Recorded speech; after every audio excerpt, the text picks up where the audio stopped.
Blog Talk Radio.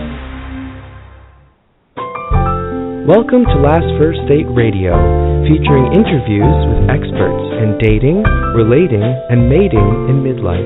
And now, here's your host, Sandy Weiner. Hello, everybody. This is Sandy Weiner, and I am the founder of LastFirstDate.com. I am the dating and relationship coach and communication coach for women over 40 who want to attract and sustain a lasting, loving, dignified relationship. We have a wonderful show coming up for you today. I'm going to be speaking with certified divorce coach Cindy Holbrook, and we're going to be talking about how to finally stop dating the same person with a different face. This is such a common issue, and boy, I can't wait to talk to Cindy. And as a dating coach myself, it is my mission to help women over 40 recognize the qualities of a good guy and to learn the relationship skills that it takes to make love last. Relationships do take skill, and unfortunately we don't learn them growing up. Most of us don't have the role models or the skills that we need to make relationships work, and that's why we have such a high divorce rate. And so I can't wait to hear what Cindy has to say about helping people get it right the next time around. And most women who come to me for support are really fabulous women. They are strong, successful in the workplace. They're great mothers. But the problem is that they have challenges in their romantic life. And the biggest problems they have are, well, let's just say one of the biggest problems that they have is that they take that same degree of competitiveness that they bring to their work life, and they bring that into their dating life. And men who they're attracted to, alpha men who they're mostly attracted to, are really not interested in competing, in locking horns when they're dating. They may enjoy sparring, but they may not consider that woman as a romantic partner. So all it takes is a little tweak or two to bring more of your feminine side to dating, and you will have more polarity in dating, which is what really creates attraction, not two of the same thing. So many people think they should be dating their clones, and while we want to date somebody who has common interests, we don't want to be dating a clone of ourselves. So there are so many mistakes that people unknowingly make that sabotage their relationships. And what I've done is created a free report, a free guide for anybody who would like it, that identifies the top 3 mistakes that midlife daters make and how you can actually turn them around. I have exercises in there to turn those mistakes around and help you on your journey to find love. And so if you would like a copy, just go to my homepage. It's probably on pretty much every page of my website. Go to lastfirstdate.com and sign up, because I want you to go on your last first date. Today's show is sponsored by Audible.com, a leading provider of spoken audio entertainment and information. You can listen to audiobooks whenever and wherever you like. I just listened to one in my car this week. It's just a fabulous way to hear books if you don't have time to read them. You'll get a free book when you sign up for a 30-day free trial at audibletrial.com/lastfirstdate. And now I'm going to introduce our special guest today. Cindy Holbrook is a certified divorce coach, and she supports women as they go through the emotional roller coaster of divorce. She helps them to heal and let go of their past and rebuild their life with less stress, more clarity, and confidence about their future. That's a good thing to have. Cindy has been the guest of many telesummits and radio shows, including Huffington Post Live. Her articles have been published on eHarmony, Huffington Post, Fox Magazine, and MSN. She created coachingfordivorcedwomen.com, and it's a site that's jam-packed with tips and techniques to educate and empower women as they make the transition to being a single woman and re-entering the dating field. So welcome to the show, Cindy. Oh, thank you. It's a pleasure. Thank you. Thanks for coming on today and talking about this important topic. So let's talk about what happens when people get divorced and they start dating again. What do you think is the number one mistake that they make? It's definitely dating for the wrong reason. There's so many women that falsely that believe that their value lies in a man loving them. So therefore, they rush out again thinking they need to find a new love, or they're having pressure from family and friends to date again, but they never take the time to grieve their past relationship and to grieve the loss of their hopes and dreams for the future. And so therefore, that's usually how they wind up with the same man but a different face, simply because they're not healing themselves and they're not dating to see what they can offer, but they're dating to see what they can get from it. So there's a big distinction between what they can get from it. Say that again. Say that last line again. Yeah. They're dating just for the man to love them, to build up their value, to say, look at me, you know, I have a man, and so my life is perfect. But they never take the time to say, what am I offering to this relationship? Why would a man want to date me? What am I giving him? It's sort of one-sided a lot of times. They're looking for what the relationship can do for them, and they don't pay no attention at all to what they have to offer the relationship. So, and you bring up an important point about grieving the loss, and a lot of people think, well, you know, the relationship is over for a long time, because often in divorce, the relationship is over years before the divorce comes to a close. And so I've spoken to a lot of men and women who say, well, you know, we were separated for 4 years, and I was dating while I was separated because the relationship was over. How do you feel about that? I personally don't see anything wrong with dating while you're separated, as long as you're healed from it. In my own personal life, I spent a lot of years healing in my marriage before I had the courage to leave it. So I started dating within a year of leaving, and my divorce had not been over yet, but I was done grieving. I had actually let go of it, and I knew what I wanted in the future moving forward. So it depends upon where the person is. With the grieving stages, they're just like death. You have, you know, shock, denial, anger, depression, bargaining, and then acceptance. But whenever you have the breakup, you have an added feeling of rejection. Regardless if you left the person or they left you, you have to deal with that rejection. So, you know, there are also women. So I like that you distinguish between, you know, that it's not only about time, it's really about the healing. Because a lot of people can be divorced 10 years and are still stuck. They haven't healed. I'd like to share a story. My aunt to me is like the classic. You know, people always ask me, how long does it take to grieve? Well, some people, I've seen people really grieve and let go within 3 months, and then other people, like my aunt, never do. My aunt got a divorce. She was about 43 or 44. She was very angry at my Uncle Joe. And Aunt June's famous words were, I'm going to make Joe pay till the day he dies. When I went through my divorce, which was like probably 20 years after hers, she told me, you should make Earl pay till the day he dies, just like I'm making Joe pay till the day he dies. My Aunt June died at 93, and the last conversation I had with her, which was about 6 months before she died, she told me she was happy that she made Joe pay till he died. And I thought, how sad. She robbed herself of true love, of happiness, of peace, because her whole purpose in life was to make Joe pay. She had a boyfriend for years he was a multimillionaire, and he begged her to marry him, and she would not marry him because she was going to make Joe pay till the day she died. So that's somebody that's really stuck in the anger part of grieving. You know, so, you know, if you're going to get stuck, it's either in the anger or in the depression. And I've seen people, you know, like I said, you know, 30 or 40 years later, talking about the stuff that just happened yesterday, and they're not ready to move on because they haven't healed their heart.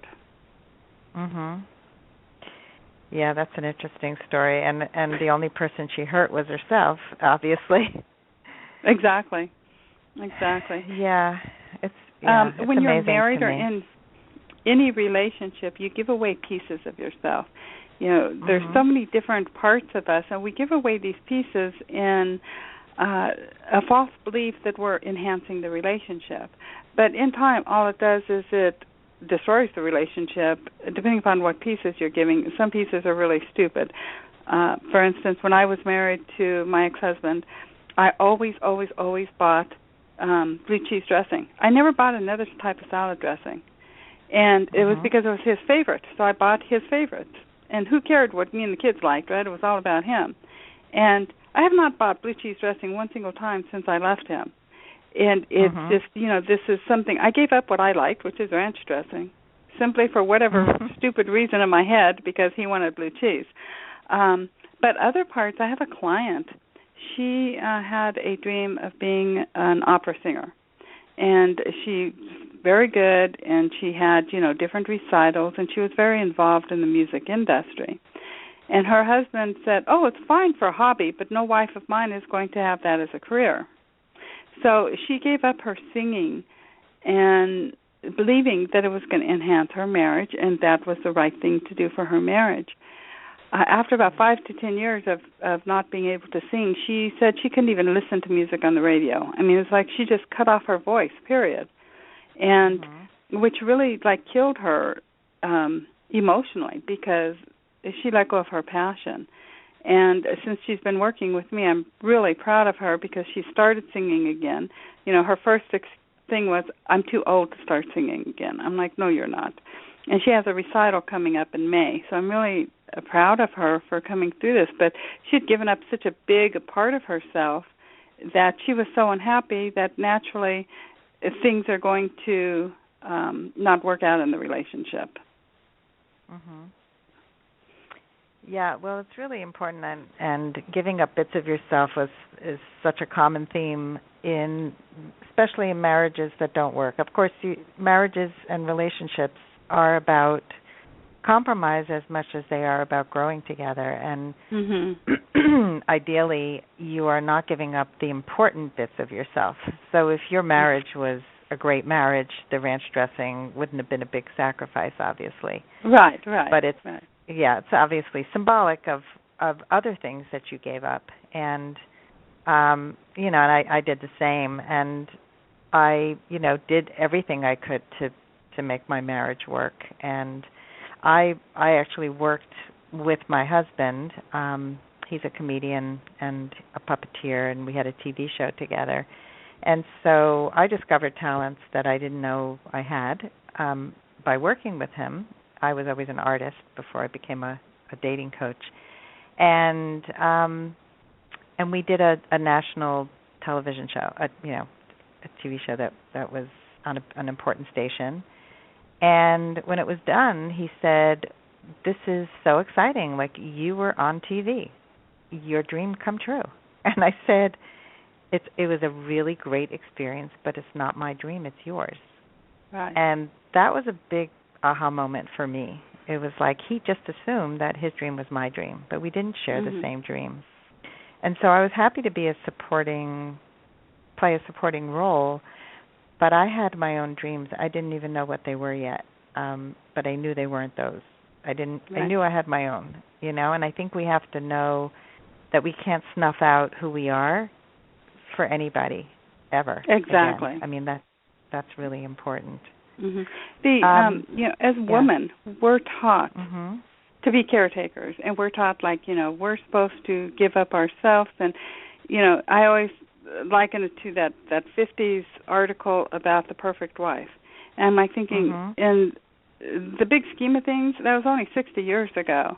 And so, as far as, not complaining if your husband stays out all night and all this stuff, it's really interesting. So we're still, because we learned from our parents and our grandparents, a woman, even younger women, are still in this transitioning phase, whereas we're really coming into our own power and learning that we don't have to take care of everybody else.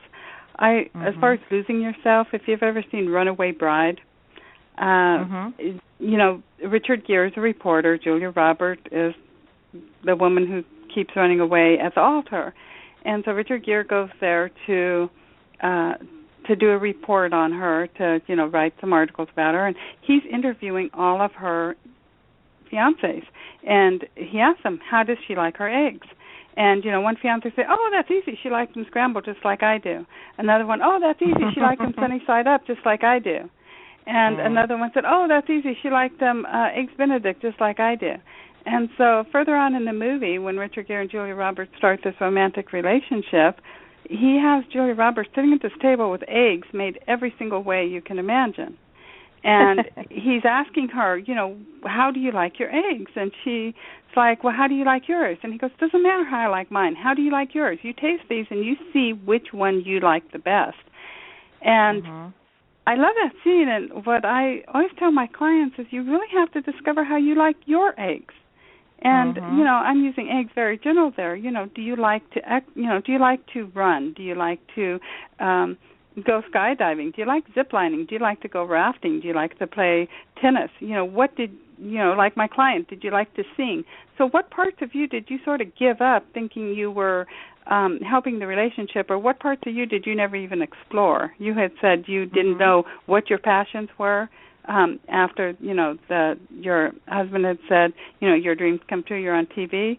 But a lot of women don't know what their passions are because they've spent their whole life trying to please everybody else and think that they're supposed to be the perfect woman to change people, be the caretaker, plus be the executive at work. So it gets so confusing. And they never really take the time to discover how they like their own eggs. Yeah, I love that. I don't remember the movie well enough. I have to go back and watch it now because from a dating coach perspective, it'll be really different for me to see it. But I love that because that's primarily why relationships often fail. That you're somebody. There was this great analogy where there are people who do please until they have a ring on it. So the woman who's kowtowing to the man and she's doing everything to please him, and then suddenly it's permanent and the ring is on her finger. They're married. Now she becomes the woman she was meant to be, and he doesn't know who the hell he married. And it's like, because people are often afraid to be who they are because they think they're going to be rejected.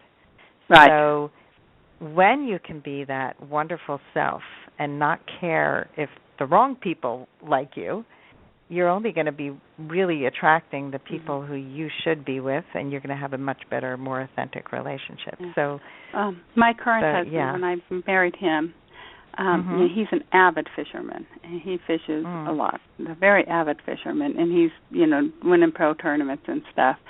And I lived with him for a few years before we got married, and he just always fished. I mean, he goes fishing a lot, and once we got engaged, all of his friends started going, hey, Mike, Cindy's not going to let you go fishing after you get married.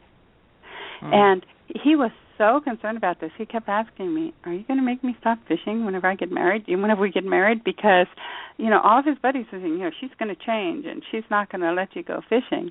And so what I actually did was I incorporated it into my vows. So in my vows, I said, I promise I will never get mad at you for going fishing, because he was so concerned about it, and naturally all of his buddies are like, hey, you have that recorded, right, Mike? But I've always told him there's only 2 days out of the year that I prefer you not to fish, and that's Thanksgiving and Christmas. I mean, I don't care if he goes fishing on our anniversary as long as he still takes me out to eat. I don't care if he goes fishing on Valentine's Day, again, as long as he does something for me. It's him, and I fell in love with him. I didn't fall in love with him to change him. And that's, it was the big thing which so many women do. They think, I can change him. And even if it's a subconscious, subtle thing, it's like, I can change him. But it's knowing what you want to the first place in order to attract this person. When I was married to my first husband, I'd never heard of the law of attraction, but my marriage was so horrible, and I was so sad and so depressed, and my whole life, I call it my hell years, my whole life was going to hell. There was like 12 deaths in my immediate family within a 3-year period. My marriage started going to hell, and my daughter got involved with the Bloods. So I was a basket case with all this stuff happening around me. And And so I had a girlfriend. Her husband, he was so romantic. He cheated on her all the time. So he wasn't like the best guy, but he was super romantic. And my ex never bought me flowers once, not even whenever my kids were born. So I dreamt up my dream man. And I did this 3 years before I left my ex. It was my dream man. He's what kept me going, was my fantasy man. And I used to always tell my girlfriend Liz, my perfect man, blah, blah, blah, blah. And I used to tell her, I need to have an affair. The problem is I'm so honest. I'd go home and tell Earl. So what kept me going was talking about my dream man. And it was more of a game to me. But what was really interesting to me, after I started dating my current husband, he has every single quality that my dream man had that I created in my head 4 years before with my friend. Wow.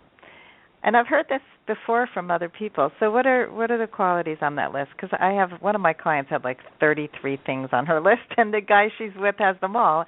And so some people say, oh, you should only have your top 5. You don't want to, rule people out. But I'd love to hear your list if you can remember some of it.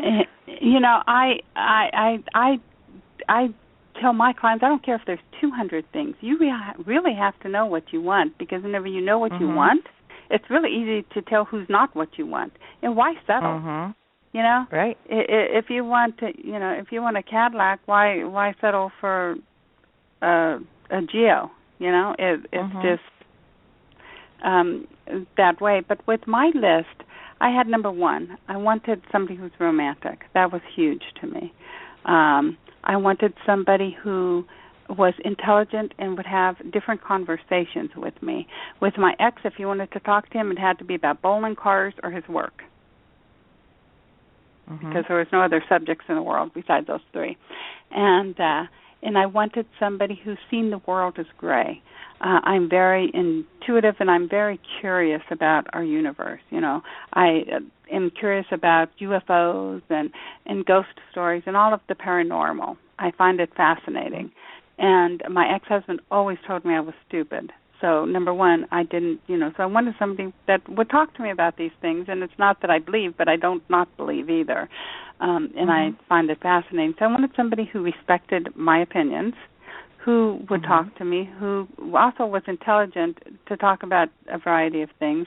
I wanted somebody who didn't talk about his work all the time, and somebody with a sense of humor. I really had a really good, grip on what I wanted. Somebody who respected me was number 1. And when I started dating my current husband, Mike, we had dated for a few months, and he lived 3 hours away from me, and we was actually one of the first internet couples, because we met in 1997 on Matchmaker.com. It's not even one of the big ones anymore, but and you can even put pictures up on your profile, but it asks you all these questions with a profile. And I was curious of what men was like, and that's why I did this profile. I was in no way looking for a mate. I had started dating my ex when I was 16. I was married to him for 20 years, so I didn't even know what men were all about. So I just was curious. And I dated quite a few guys during this period of time, but then I started dating my husband. It sort of got serious, I'd say, sort of quick. But at one time we had left my house to go to a fast food place, and we had bought some Cokes. We were sitting at a park talking and drinking these sodas. And I spilled the soda all over his truck. And he jumped out of the truck sort of laughing, and he grabbed some towels and started wiping up the Coke. And I curled up into a little ball, and this is from all the emotional abuse I had suffered throughout my marriage, and even from my father. So I had a lot of abuse in my head. And I curled up into a ball on the passenger side, sort of started rocking and chanting, "I'm sorry, I'm sorry, I'm sorry."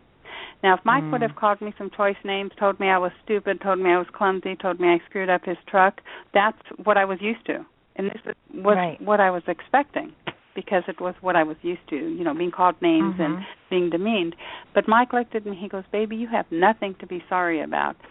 And I started sobbing. He sat in that wet, sticky seat and held me for 3 hours while I sobbed. Wow. That's why I kept him. And but and it was it was that respect that he really cared for me. You know, he didn't think that I was stupid. He didn't think that I was, trying to up one on him. You know, my ex was really good at the mind games, and he was really good at always making me feel like my opinions didn't count and that I was worthless. So it just built into that. And at the beginning of your call, you said, your main audience is these well-rounded, top women.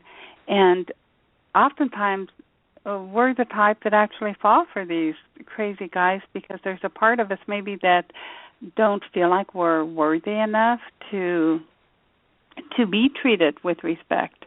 There could be something, from our past, something, even that we heard from our grandmother growing up, but there's something that we don't feel that we should be treated with respect. So whenever you know what you want, then you're going to say something to somebody. So if I don't like being called stupid even if it's just joking. So that song was really popular, a country song, Don't Be Stupid. And Mike was like singing that song to me, and I lost it. And he was like, wow. And I was like, nobody is ever going to call me stupid again. Never. And it was something that I was very adamant. Nope, you're not going to do it. So whenever you know what you don't want and you set your boundaries, and you do it from the get-go, because from the second you meet somebody, you're establishing a relationship with them. Whether it be another man or another woman, but you're establishing some sort of relationship, and you're teaching them how to treat you. And so the woman has to, even men, you have to know your worth and just say, hey, I'm not going to be treated this way. I'm not. My son's going through a breakup, and he had told me, he said, I don't want my son growing up thinking that a woman can walk all over him. And it's the same way, with a woman. They don't want, would you want your daughter to grow up with a man like what you've chosen? And, right. If you're going to say no, then it's like time to really double check and see what is it that you really want. So it's knowing what you want. And it's different things. I would never date anybody that drank. I have a brother that was an alcoholic. My ex never drank, but my brother was an alcoholic, and I've just seen things and went through things, and I thought, I'm never going to have this. So this was, to me, a red flag if somebody drank. But to you, it might be fine to go social drink, so that's not going to be a red flag to you. And so you really have to know what you want, what your values are, what you can accept or what you can't accept.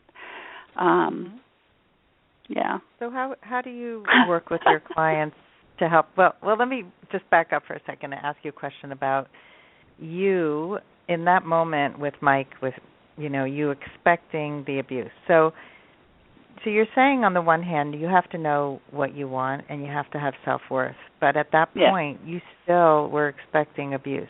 So he actually saw in you the potential for you to not be that way anymore, it sounds like, for you to be, he saw your higher self, or he called up your higher self, even when you weren't yet there. Exactly. He did. He's seen, he went through a lot with me, seeing, just how I had been beat down forever. And one thing that he tells me, and it was even in his profile. In his profile, he said he wanted to find the love of his life, and they would be his queen forever. And this was in his profile.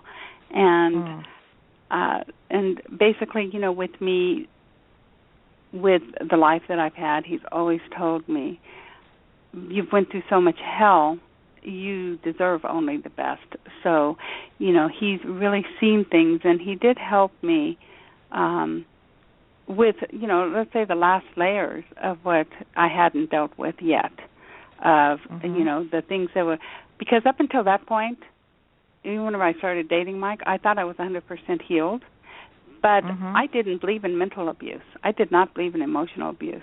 I believed in physical abuse, sexual abuse, any other type of abuse, but, anytime I heard, the term emotional or mental abuse, I thought that's just a bunch of hogwash. And until this incident happened, I did not realize, because I was just so far in the forest, I couldn't see the trees. I just didn't see it. And I can see this in my clients even. A lot of times they don't see what's there because they are so into it. I have a client, I worked with her for 3.5 years, and sadly she just never, I think, really grasped that her own self-love. She really found her value in a man. She left her husband for another man, and a month later the other man dumped her, and that's whenever I started working with her, because here she was like dealing with 2 losses. But she had put this man on a pedestal and just said, she couldn't live without him, but she just kept going from man to man to man to man. And I kept saying, who are you? What do you want? You can't find your self-worth through a man. You have to find your self-worth through you. Because whenever you know your self-worth and you know what you want and you don't want, what you're going to accept and not accept, then you're really ready for a healthy relationship. And then until you're in one, it's so hard to describe the difference between a healthy and an unhealthy relationship. I say True. but it's definitely being treated with respect. But it's not trying to change the other person. So but you have to treat yourself with respect. You also mentioned that your father emotionally abused you, and yes, that's a big key. And I think a lot of people don't. And I talk about this a lot, that our family relationships matter a lot in who we choose as a mate, and often we will choose the same partner over and over again because there's stuff to heal from your family of origin. So you may probably very subconsciously and not at all aware, you chose your first husband because he was so similar to your father, and that was a relationship that needed healing. And it couldn't be healed in that relationship, right? So Mike came along, and now you had a man who you could heal it with, because here's a man who's treating you with respect, and now you're respecting yourself. And so I think that people have to look back and figure out, look at the patterns of who they've been dating, and often you don't see them. So before we get to that, I just wanted to give another quick shout out to Audible. We're really proud to be sponsored by them. They are a leading provider of spoken digital audio entertainment and information, and they have over 150,000 titles that you can choose from and listen to on any device, including whatever you're listening to Last First Date Radio on right now. So if you sign up at our show URL, which is audibletrial.com/lastfirstdate, you're going to get 1 free audiobook and a 30-day free trial of the service. Some of the books on the Audible bestseller list right now are 50 Shades of Grey, Wild by Cheryl Strayed. I'm in the middle of that right now. I saw the movie, but the book is much better. Yes, Please, which is by Amy Poehler, and this is a book that you have to listen to because it's 7 hours and 31 minutes long, and it is a dinner party with Amy Poehler, Carol Burnett, Seth Meyers, Eileen and William Poehler, her parents, Patrick Stewart, Kathleen Turner, and others, and it's supposed to be a riot, and it's a book you have to listen to. There are others like The 5 Love Languages for Singles by Gary Chapman, which really gives you a lot of great information on how to date in a much more clear fashioned way, because you understand how you love and how you express love and who you're a better match for, so you can understand your partner. So if you try Audible for your first month for free, and you'll get that free audiobook, all you have to do is go to audibletrial.com/lastfirstdate. And I want to thank you again for your support of Last First Date's radio sponsor, Audible, and for giving yourself the gift of spoken audio entertainment. Now I do have to tell you, too, I love Audible. I drive to Arizona. It's an 8-hour drive from my house once a month, and that's all I listen to on my way and back is Audible. That's good. So I strongly recommend it to all of your listeners as well. It's a great way to take up your time whenever you're driving. Yeah, well, thank you for that little extra endorsement. So, it's, driving, for me, I drive a lot, and I like listening to podcasts or some kind of spoken word when I'm in the car. it just makes me feel like I'm getting more out of the trip, and I also have less stress if I'm in traffic because I'm getting something out of it. So if you suffer from road rage, go to audible.com. It'll also make you a better dater when you're ready to date again after your divorce. So let's talk about so some of those, so the patterns. Like, so how does somebody identify that they are dating the same person with a different face? Basically, it's looking at within you. What are you accepting? For instance, I had a client who she rushed into her second marriage. She'd met this guy online too, and she said right at first she knew that he was saying things very similar to her first husband. And he was very controlling. It was like he actually went and signed papers for a house before he even showed them to her. And then it was like, well, you're going to do this so we can get the house. And she just was like following along with him. So it's really stopping and questioning yourself, why are you doing what you're doing? Why you remember, as I said earlier, the boundaries.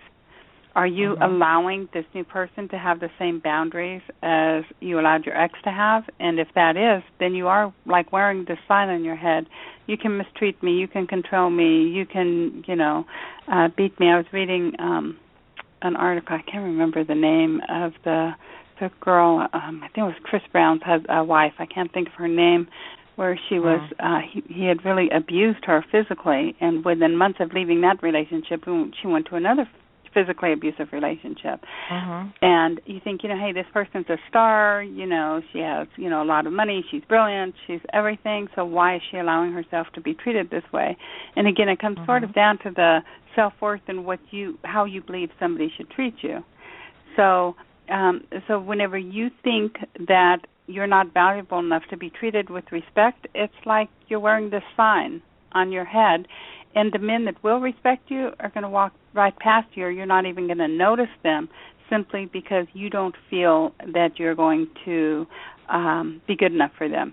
And because I work with women, I say this, but it's the same if it's the opposite. For any men listeners, you're looking for the same thing with a woman. My son, whenever I had him writing down his ideal person, he was like, I want somebody who doesn't complain all the time. How do I write that? Because I was like, you have to write these things in a positive statement. So it's writing down a profile of exactly, sometimes it's easier to start with what we don't want, but it's writing it in a positive way. What I have my clients do is write a 1 or 2 page profile of their ideal person with what they want. And, and write it in story format, and you can even give the person a name. I have one client who is a guy, he named his perfect mate Jennifer. So, so it's all, whenever Jennifer and I go out to eat, she does this and I do this. And so it's very, his profile was one of the best, but he's an excellent writer.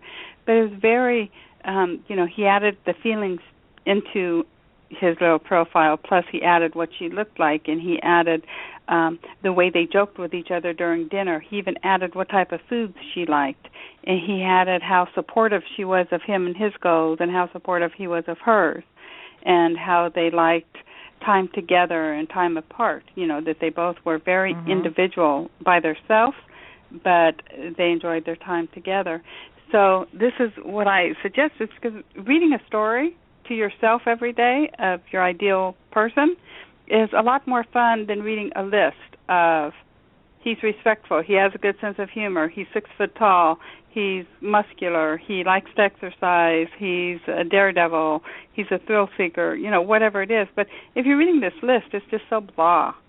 So whenever you're writing the story, you're putting so much feeling into it, and if you know anything about the law of attraction, it's the feelings that you have that emits the energy out into the universe to allow you to even notice who your man is.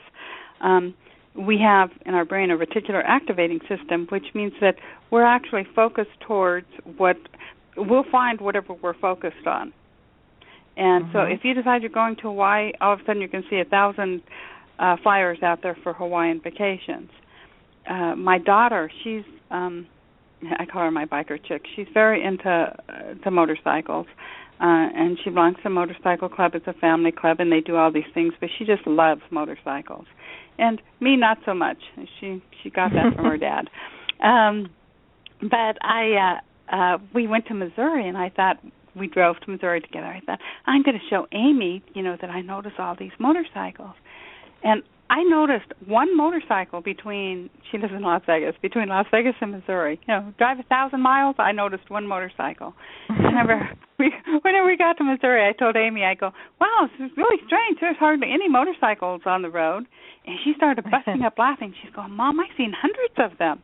So because that's what she was focused on. She it's her passion, so she's going to notice them. And we do the same thing with men. Is if we don't know what we want, they can be right in front of us, and we're not even going to notice them because of the reticular activating system. So the more clear you are about what you want, you're going to notice this person in front of you. Going back even to my husband and my fantasy man that I had made up, when I first read Mike's profile, it made me laugh. I liked it. It showed his sense of humor, plus it showed his sensitive romantic side. And so I liked all of this. And I kept reading this profile every day, laughing and thinking, where in the hell is Ridgecrest? I lived in Southern California my entire life, never heard of the city. It's in the middle of the desert, so it's like nowhere. But I didn't write him because I kept going, where in the hell is Ridgecrest? And then one night, I just, sort of at the spur, I thought, I'm talking to men in Hawaii, and it's not like somebody in Hawaii is going to just come over here and start dating me, right? So I decided I would write him and send him an email. I sent him this email at 10 o'clock at night on his very last day of Matchmaker because he had decided he wasn't going to rejoin. So had I not followed my inspiration and emailed him when I did, I never would have met him. Well, I'm glad you said that because the last guy that I dated, this is a pretty recent breakup, but I dated somebody for a while, and I contacted him. I was outside of his search, and if I had waited for him to contact me, so I was 3 years younger. I was 3 years older than he was, so his search was like 3 years younger than himself, and then 6 years younger than that. So I was way out of his search in terms of age. In terms of geography, I was probably 25 miles further away. Other things that he wasn't looking for. So, and as soon as I emailed him, he wrote me right back because he liked my profile. But you have to take these risks. You have to, sense out that a person might be right for you and take the risk. But you also have to like yourself enough to say, I'm worth it. I'm worth it. And if he's a good guy, he's going to notice that I'm a good person and that we're a good fit. And then let's see what happens after this. So I think that, people don't always have the self-worth to think it. Yeah, well, dating is risk-taking, isn't it? And it can be even, in the real world and in the real world versus the virtual world. I have a client who, she had gained enough confidence, became very bold, and she did this just to increase her confidence.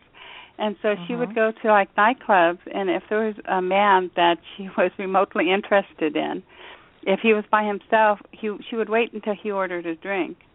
Just it's sort of natural where go, hey, can I have this? Even if you're in a restaurant, the waitress goes, what would you like? Oh, can I have a steak? I don't know why we do that, but we usually ask it in a question. And so whenever the guy would say, hey, can I have this? Or even if he just said, hey, I'll take this, she would say, you can only have it if you buy me one. And this was really a bold move, but it helped her increase her confidence, helped her meet a lot of men, some good, some not so good.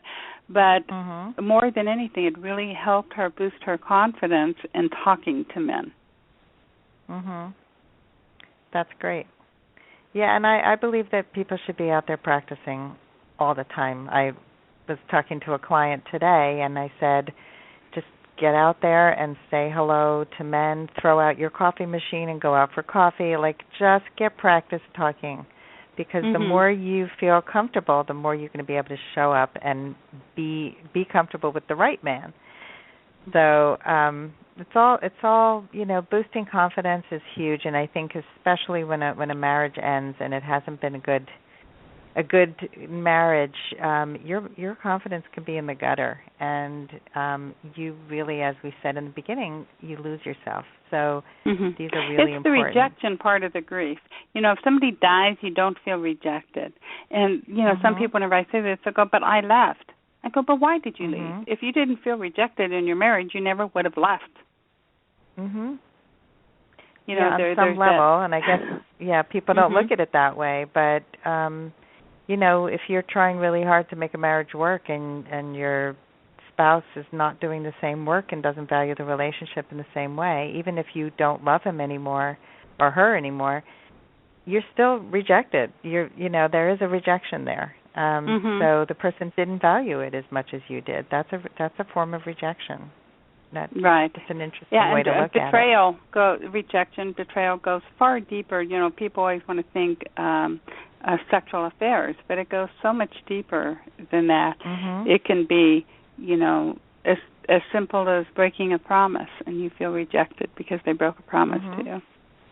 Right. And then people tolerate that in dating. And I remember the first guy that did that to me, and it was like, hey, you know what? This doesn't work for me. And, he wasn't used to being told that things didn't work for somebody, because he was used to doing whatever he wanted whenever he wanted. But, and watching the language of somebody you're dating. I have a client who, when she first started dating this guy, she met this guy. They had a really nice first date. And, he had ordered her dinner, which at first she's like, I sort of liked it, I sort of didn't. I'm not used to somebody else telling me what to eat, but I went with it. But then within days, he was texting her, you're my girl. What are you doing? How come you haven't been doing this? And she's like, holy crap. I'm on a date with this guy. So it's knowing that, hey, watching for these little signs, as simple as that, because after, one date, somebody shouldn't be calling you his girl, or they shouldn't be saying love. These are sort of like signs to look out for. Is, if somebody's seems too perfect to be true, they are. This what you just brought up is very common. In fact, my client this morning said this guy is being really too much too soon, and she's really cautious, and I said you should be. So, the point is that some people don't even see you fully for who you are. They see a projection. Or I had a guest, Dave Kessler, who calls that kind of guy a love bomber. He's just like, throwing it all out there in 5 minutes, and it's just, not to be trusted. So women do the same thing. Yeah, go ahead. Women can do the same thing. My son, when he was dating, there was this woman. It was right through that Jodi Arias trial. My son lives in Phoenix, so, it's all in the same area even. But he had this girl that was like crazy, like, let's go on a road trip, let's do this, let's do that. And he's like, we haven't even met each other in person. What are you talking about, a road trip? And she's like, oh, I trust you. And my son goes, well, hey, haven't you been watching the Jodi Arias trial? I have, it's the woman out there can be sort of crazy too. That's true. Oh yeah, it works both ways. It's people on both ends of the spectrum and gender-wise make the same mistakes. When I started dating my husband, he's a big guy. He's and when I first saw him, I thought, why are you being so safe? Well, the internet was brand new, and believe me, whenever you was dating from the internet in 1997, people thought you had done lost your mind. Right. And really, whenever I actually met my husband, I told my friends, okay, I promise you I won't date anybody else from the internet, because they were all so concerned about me because I like big men. And so, but what really interested me is how safe my husband was, and he's a very big man. But he said, he goes, there's crazy girls out there, too, that, you have these rings of people where, a girl is just acting as a lure. He said, so men that think that they're safe because they're men aren't being too intelligent either. So it's, whenever you're dating, whether you met the guy at church or at the bar or online, it's so important to really be safe until you know who you're dealing with. Yeah, my client today was saying she didn't feel comfortable getting in a car with this man. It was the second date that he was planning, and I said, don't get in the car. Exactly. You let him know your standards is exactly what you were talking about before. What are your boundaries? I don't feel comfortable getting in a car until I've known a man for a bit longer, but I'll be happy to meet you somewhere. So you make it work for you. So in our last real 10 quick, minutes, just you saying that, real quick, just a couple. It's with setting boundaries, because whenever you're setting boundaries, you want to identify the actions and behaviors that are unacceptable to you, and then you want to choose a position statement. And so just a couple position statements for people to think about is, I would appreciate it if you don't touch me that way. Please do not call me names. This is my body. I will do with it as I please. My feelings make sense to me, even though they may not make sense to you. Please don't try to fix me. I need to take some quiet time to figure this out before I talk about it. I have my reasons and do not wish to share them with you. I prefer that you don't judge me. I wish I was perfect, but I guess I have to settle for being human.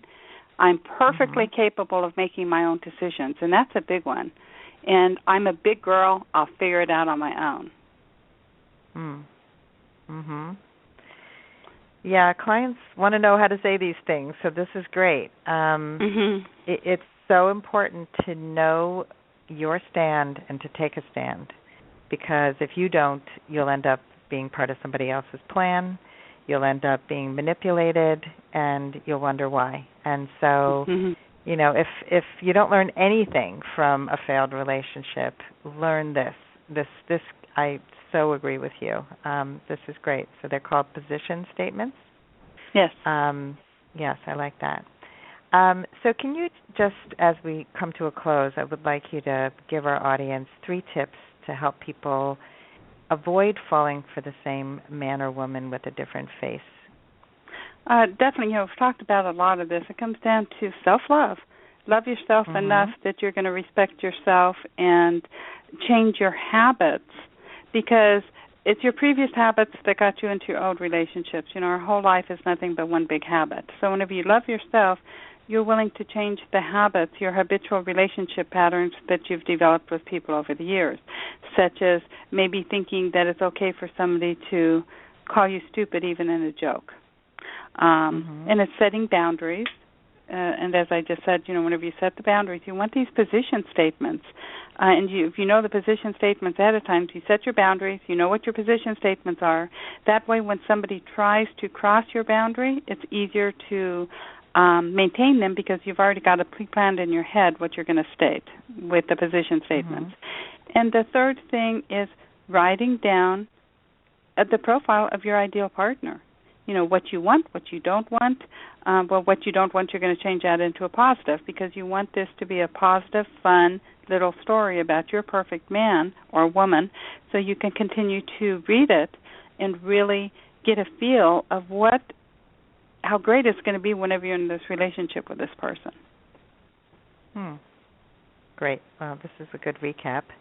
And tell me, how did you end up in this field? I'm curious about that. In divorce coaching? Yeah, the divorce coach. Sort of, yeah. I mean, and goes along with dating. It's just my experience, probably.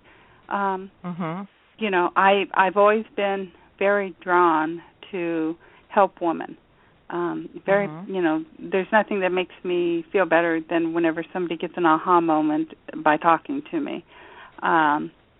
I've, had a lot of hell in my life, and I feel like if I went through this hell, if I can help somebody, prevent somebody even a part of the hell that I've gone through, then that's a good thing.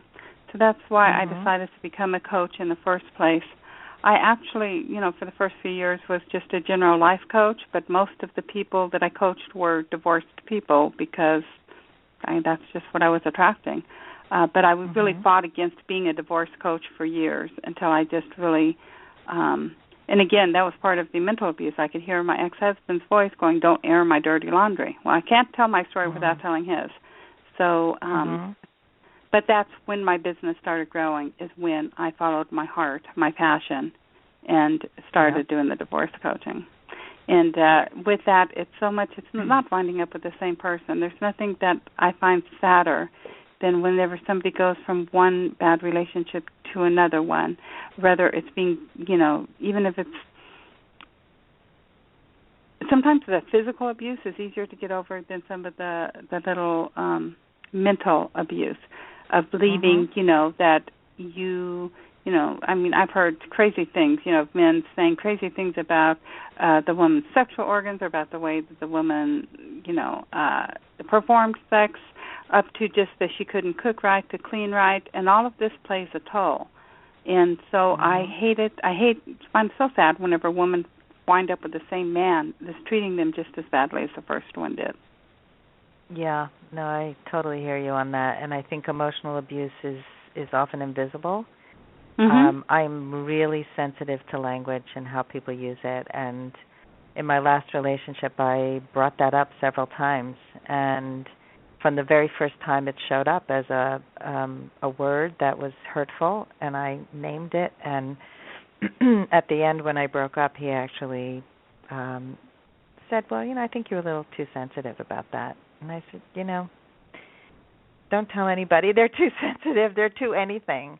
Because if something's important to you, then it's important to you. Whether you agree or not is not important. And that's what being in a grown-up relationship is all about. So these are all... Yes, the other person. If he truly, if somebody truly loves you, they're going to respect you enough to say, hey, that's sensitive, so I'm not going to say it. Like, Mike will never say that I'm stupid in any way, shape, or form, because that's just one of the words that for some reason triggers me. But he respects me, and he doesn't tell me I'm stupid for not liking the word stupid. Right. Or I'm sensitive for not liking the word stupid. Exactly. Well, so when somebody says you're too anything, it's more about them than you. And that's an important thing to remember. That means they're not comfortable with it. It has nothing to do with who you are. And it's not respecting who you are, like you said. So that goes to my favorite quote by Eleanor Roosevelt. Yes. No one can make you feel inferior without your permission. And I like that because you can change that word inferior with any emotion. No one can make you feel stupid without your permission. No one can make you feel happy without your permission. No one can make you feel loved without your permission. And it's one of the reasons why I love that quote, because you can interchange that word inferior to anything. So anytime you're starting to feel something, own it yourself, that it's your feeling and you're the one that's allowing their actions to make you feel that way. But it's understanding whenever they say it about you, it's their garbage, not yours. I love that. And she's great. She one of my favorite quotes, and I don't remember exactly how it goes, but it's about taking risks and doing scary things every day. That is so much about who I became also after my divorce, and we talked about risk-taking before and how important it is in dating. And if you keep doing the same thing, you're going to end up in the same place. If you keep dating the same person, you'll end up in the same relationship. So and if you keep allowing them to treat you the same way, you're going to, Yes. And that's the thing, is you have to realize you're the one that's teaching the person how to treat you from the very second you meet them. Exactly. So thank you, Cindy Holbrook, for being on the show today and sharing so much great information. And give a quick link to where people can find you, because we have about a minute left. Okay. My main website is coaching for, F-O-R, divorced, plural, women, plural.com. But also, if you go to divorcerecoverycompass.com, it's a little quiz that you can figure out if you are recently divorced, or even if you've been divorced for years. You can take this quiz and determine where you are in your own divorce recovery. And then as soon as you take the quiz, you get to download a couple MP3s, the number one mistake women make after a divorce, plus acceptance. And then you will get an email series based on where you are now in order for you to continue to move forward. Excellent. Well, thank you so much again for coming on the show. Wish you great luck in continuing your good work. Well, thank you, and thank you for having me. It's been fun. Yes, thank you. And thank you, everyone, for listening in today. And I hope you all go on your last first date very soon. Have a great day. Bye-bye.